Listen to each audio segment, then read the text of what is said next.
Hello, students. In today's lesson, we're going to be talking about Newton's law of gravity. This is a great law. This is an amazing formula. This is a huge idea in classical physics, and I'm super happy that I'm going to get to share with you. I wish we were all here in person, that we'd be able to do this together, but you know what? That's just not meant to be, I guess. So what we're going to see here is this idea, this Newton's law of gravity, was able to tie together basically some of the different things that we saw in what are now known as Newton's three laws. It's going to tie together the third law with where every force is part of an equal, a pair of interacting forces. It's going to relate the fact that mass and acceleration are related to the force that's applied, and then obviously sort of it goes out saying Newton's first law: anything in motion tends to stay in motion. So here's the big idea with gravity, and sort of this idea came to Newton while he was, as he said, contemplating all this stuff and saw an apple fall from a tree. And here's the big idea, is that gravity affects all objects. In fact, gravity is this force which every object, and when I say every, I mean every object in the universe attracts every other object. All right. Now, if you want to know why that is, you kind of have to hold off until you get to a little bit more advanced physics, and you can read about Einstein, and he kind of explained a little bit of the why. And we're still learning more about this, but this is the way you can think about it. Everything is exerting a force on everything else. So, for instance, right now at this moment, I am exerting a gravitational pull on the calculator, and excuse me, the calculator is exerting a gravitational pull on me. I'm exerting a gravitational pull on the desk. The desk is exerting a gravitational pull on me. The earth on me on the earth. Mercury is exerting a pull on this pen, and this pen is exerting a gravitational pull on Mercury. The moon on the oceans on the moon. The Andromeda galaxy on this mouse. This mouse is exerting a gravitational pull on the Andromeda galaxy. Each of you watching this in your homes are exerting a gravitational pull on each other and being exerted a force on yourself from them. Anyway, but in almost all of these cases, the gravitational pull is so small that we don't ever feel it. We don't notice it. The one that we do notice, though, is the Earth's gravitational pull on objects here at its surface. Okay? So, this is what Newton said. He said, the force of some object, we'll say object 1, on object 2 is equal to the force of object 2 on object 1. So here's thing 1. It has mass 1. And here's thing 2. It has mass 2. All right. And there is some distance between their centers.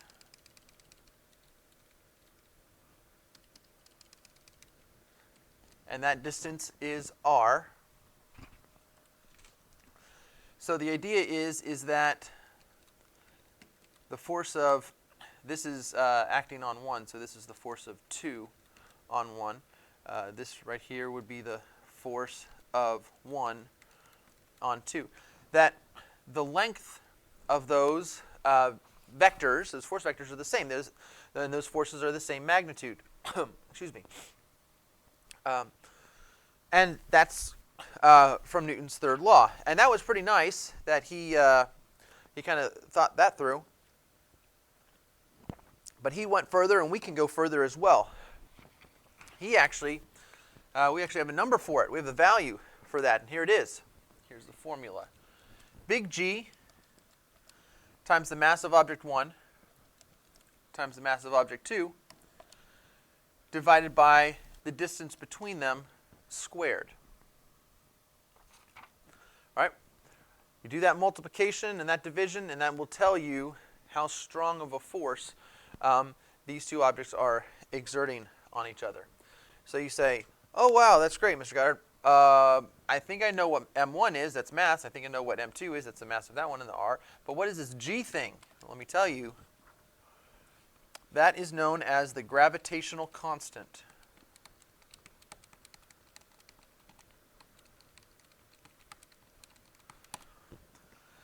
Its value, 6.67 times 10 to the negative 11 Newton meters squared per kilogram.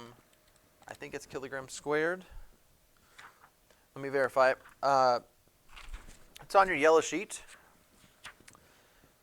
And it is the universal gravitational constant. Okay, well, oh, they've got meters cubed. Okay, so they've got a different, fine, okay, I guess we could, all right, so I'll put it the way that they have it here, since that's, so meters cubed over kilograms per second squared, or you could think of this, we could have, that's kilograms, so yeah, whatever, I guess that's an acceptable value. Ooh, it was on the back? Okay, yeah, they do have it on the back. On the back of the yellow sheet, universal gravitational constant, 6.67 times 10 to the negative 11th. Yeah, I was right. Newton meters squared per kilogram squared. So if you take that kilogram second squared and the meters cubed and you kind of rearrange them a little bit, you can get remember a Newton is a kilogram meters per second squared. So that's, you can, either one of those will be fine. They'll cancel out in the end whenever we're doing our problems. The units will, but it's kind of good to see that. All right.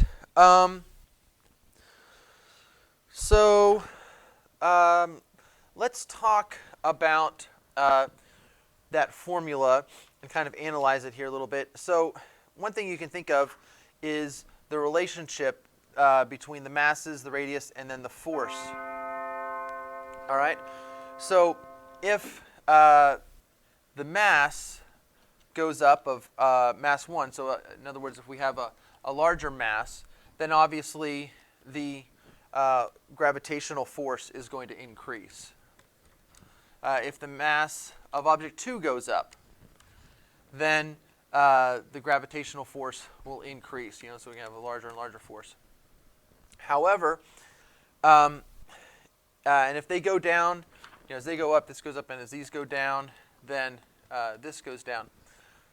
If the radius increases, however, you have a larger and larger number in the denominator, and that's going to make this whole ratio here get smaller. So as the distances get farther away, so if you have an object, the original M1 and M2, but now they're farther away, then that force is going to decrease. And if the radius decreases, so if they are really, really close, then the force will increase, okay? So it's going to be a very large force right there. We've got all kinds of circles here, so let's go ahead and clear the board. That relationship where you have the output, as it were, the result, and one of the variable inputs is in the denominator, we would say that the force is proportional to the inverse of the radius squared. Okay, we call this an inverse square relationship.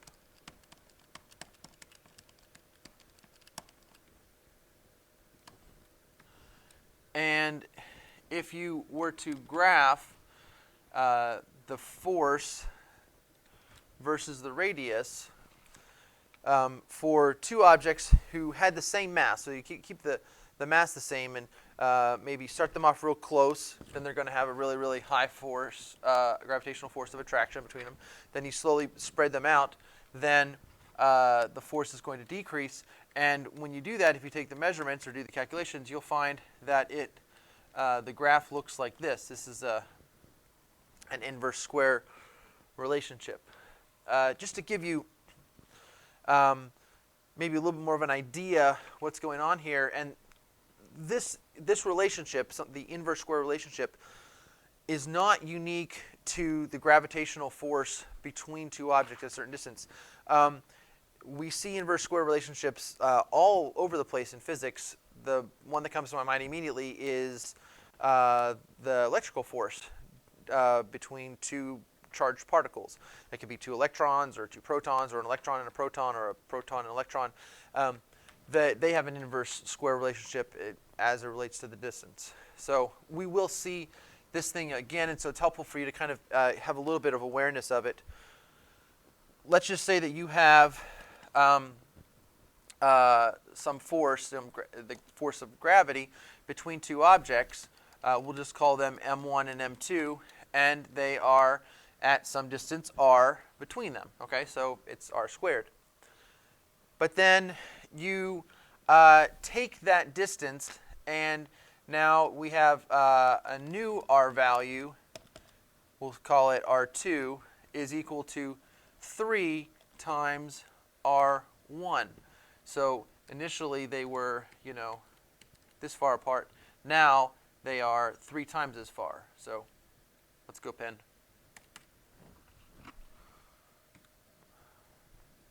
Now there's something like this far apart. So you might say, oh, that's no big deal. They're 3 times as far away. So the force is going to be 1/3 as big as it was previously, because they're farther away, and I get it that the farther away they are, the less gravitational pull they have. No, it's even crazier than that. So the force in this new situation, it's still G, still M1, still M2, but now instead of r squared, it's 3r inside the parentheses squared. So that would be, well, the G, the M1, and the M2, they all stay the same. 3r times 3r is 9r squared. So there's an r squared right there, and then this, we have a 1/9 outside there. So this is, so force 2 is equal to not just the original force, but 1/9 of the original force. So the prediction that I assume that you would make is that it would be 1/3 as weak. In fact, it's actually 1/9 as weak. Okay, so you change the radius or the distance between them by a factor of 3. The force decreases by a factor of 9. Okay, and that 9 comes from 3 squared. So you could imagine if we were to increase the distance by a factor of 5, the force would be decreased by a factor of 25. And it goes the other way around, that if we decrease the distance, like if we cut the distance in half, then the force of gravity between them will go up by a factor of 4. Okay? So anyway, so that's sort of an interesting relationship there. We have the inverse square relationship talking about how things are and how far away they are. So one of the reasons, if you remember that we talked about in the previous lessons, we talked about an object that was in orbit, and you might say, well, those satellites, when they're going around the Earth, they're way, way, way, way high up there.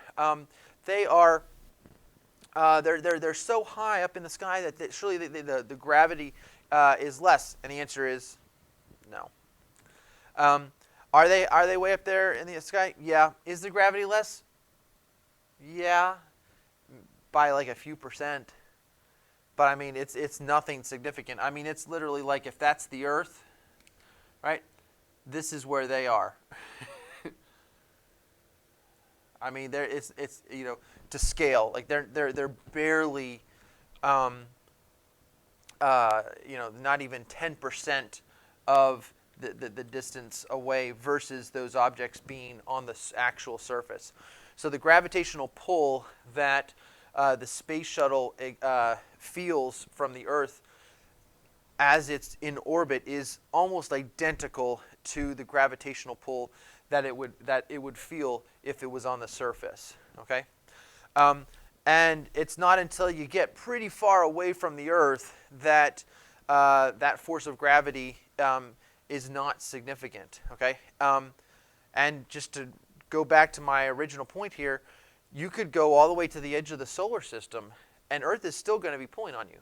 Now, it's not going to be pulling on you as strong as the other planets, all right? But it is still going to be exerting a force on you. So that's one of the things that Newton observed, and he has been proven over and over and over again so many times. So it's now the law of gravity here, something that's that we recognize as true universally. So let's go ahead and apply this, looks like we're still doing pretty good, to a formula and relate this big G to the little g. All right? So the question is G versus little g. What's little g? What's big G? I guess I kind of forgot. So big G is the gravitational constant. That's the 6.67 times 10 to the negative 11th. Little g is the acceleration due to gravity. This is the constant.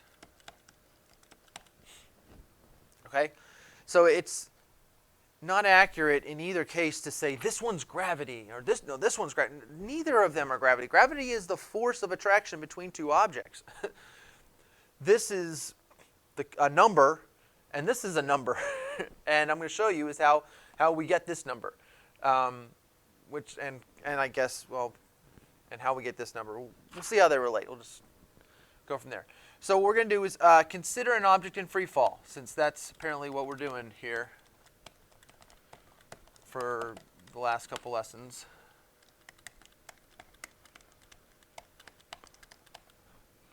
So there it is in free fall. There's only one force acting on it. That's weight. And this is the weight due to gravity. So I know we've been putting equals mg. In this one particular case, I'm not going to write it equals mg because I want to figure out what g is. I want to see where that comes from. Okay. Now you could say, did they just experiment with it and kind of drop some objects and see how long they take and the distance? Yeah, that's kind of what they did initially. But we can also go about it in this manner. So I'm going to write the summation of forces in the y direction, that particular object, is the weight force. I'll put negative since it's going down, and equals its mass times the acceleration in the y direction. I'll put that as negative, but then immediately those negatives will cancel. Okay? So the weight force due to gravity is, according to the new law, which Newton's law of gravity, is g times mass 1 times the mass of the Earth, so me, divided by, this object is, we'll say, pretty close to the surface of the Earth, so I'll just put the radius of the Earth squared. And that equals mass of object 1 times its acceleration in the y direction. Okay? Now, immediately you can see that we have something going on that has gone on in the last two lessons. And that is, I've got mass 1 over here and I've got mass 1 over there. So that means I can divide both sides by m1 and it goes away.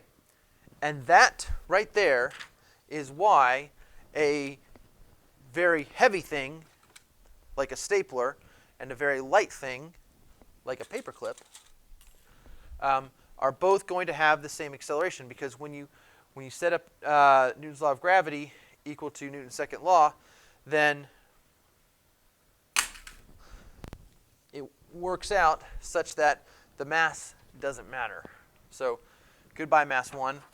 We have I'm going to write this AY over on this side here. So AY equals G times the mass of the Earth divided by the radius of the Earth squared. And you're like, okay, that's great. Do we have any numbers on those? We actually do. G was 6.67 times 10 to the negative 11 units. I'll use that other one, Newton meters squared over kilograms squared. That's G. Mass of the Earth. I found this on the yellow sheet. On the back. Mass of the Earth, 5.97 times 10 to the 24th kilograms. 5.97 times 10 to the 24th kilograms. You might wonder how they found that. We'll talk about that here at the end. Divided by radius of the Earth. Also on the yellow sheet on the back, 6.37 times 10 to the 6 meters, and all that's going to be squared. So right now what I want you to do is pause the video, roll on over to the Desmos Scientific Calculator, and key these in. 6.67 times 10 to the negative 11th times 5.97 times 10 to the 24th, and then all of that divided by 6.37 times 10 to the 6th. Now make sure that that's squared, okay? All right, I'm going to, while you're going over to Desmos, to key all that in, I'm going to look at the units. So the units are going to be meters squared and then meters squared, so that's going to cancel each other out. And then kilograms will cancel out one of those kilograms. So the units are going to be newtons on the top divided by kilograms on the bottom. I'm going to have to do a little side problem here. So a newton is a kilogram times a meters per second squared, because it's a newton is a force is equal to a mass times acceleration. So divided by a kilogram. So our units for AY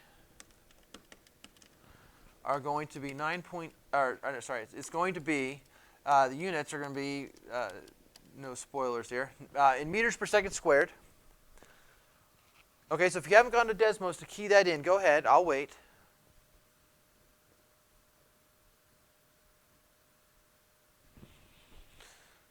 No, I can wait. I got all day. I did this last Thursday. So